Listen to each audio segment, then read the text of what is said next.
Well, hello, boys and girls, welcome to the Scum review. Scum is an evolution of the open world survival game that offers unprecedented levels of character customization, control, and progression, where knowledge and skills are the ultimate weapon for long-term survival. Survival games regularly ask for deep complexity, immersion, stunning visual, realistic survival, and mechanics. And when Scum comes along ticking all those boxes, the players abandon it. It has not the gang, the first murder hobo simulator they actually want.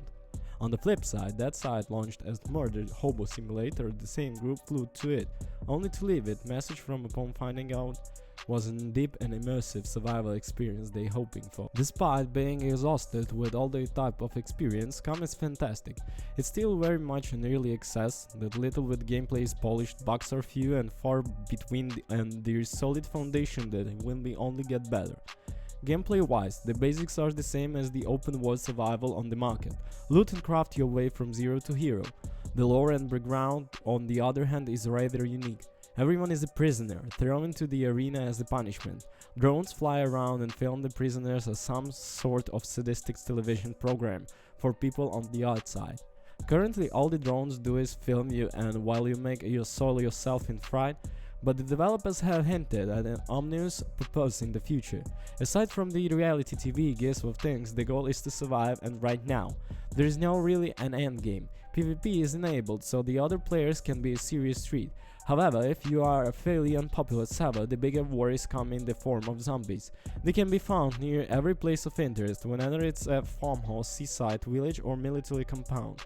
They are not particularly tricky to take down through, and the simplistic melee combat system means a quick swing with your melee weapon of choice of your fist, followed by a stab to avoid their counterattacks, should see you winning a war of undead attrition. The other major threat comes from enormous mechs that patrol military compounds, underground bunkers, and the hottest spot on the map, the airfield. They shoot on sight, can spot you from quite a distance, and no matter what you're packing, you will be dropped in a burst of gunfire. Of course, they defend the areas with the best loot, so if you want to gear up, you're going to need to evade those robotic beasts. You don't think trying to damn them down. Even a few days since the game launch, only group has managed to take one out. If it required going into a private server and finding with the settings to reduce their damage to 0, followed by 15 of these community members shooting in non-stop. Taking out those goldest machines, killing machines, isn't feasible for the most players. While the game has crafting mechanics, they're not quite as central to the experience as you may think. From the get-you-go, going to want to find 2 stones on the ground so you can create a stone knife, followed by chopping up a bush so you can carry an immersive wooden spear. This largely where the majority of crafting comes in. Crafting makeshift versions of the tools you don't have yet. You'll always be able to find better versions of your stuff inside buildings and compounds, so while it seems intimidating, don't spend too much time pondering what you need to take. Haul yourself to the nearest place of interest instead and hope you don't run into any mechs. Crafting is very much needed when it becomes to cooking food too. You find a variety of fruit and vegetables in the wild. In buildings you might stumble upon some crisp like chocolate bar, but they don't think compared to roasting multiple screens of human flesh. As grim as sounds, becoming a cannibal in the best way to stay satisfied. For the zombie will kill you, there is multiple limbs you can chop up, but on a square and roast over an open fire. Various animals like deer, pigs and horses roam the wild, but they since flee from you and zombies eagerly run toward you. One is the far easiest to harvest than the other.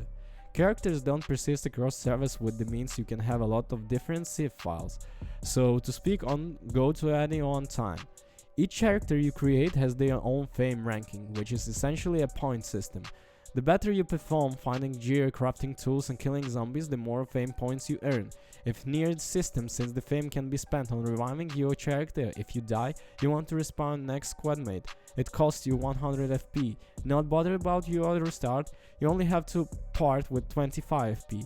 If you're tired of the survival aspect, you can spend your hard-earned FP on entertaining then matches games too. We haven't seen any rewards for winning yet, but they offer a great way to get used to the gun mechanics. Bringing up your inventory will show a few tabs across the top on which show the metabolism. It seems overwhelming at first, but there is not much worry about here. Pay attention to the sickness on the BCU monitor, as tells you whatever you need to head up with the behavioral pills. On the right hand side, try to keep all your nutritional values in the green, but no one of it actually matters too much. If your health isn't taken down and you're regularly eating and drinking, you got nothing to worry about. It's impossible to min-max your character by eating a mixed diet, but it's not something we got on the bottom of yet. Scum could really be next big thing. Its immerse grew on Twitch and social media and channels in a few days since it launched for a good reason. I will leave all the links in the description. Peace. And don't forget to subscribe.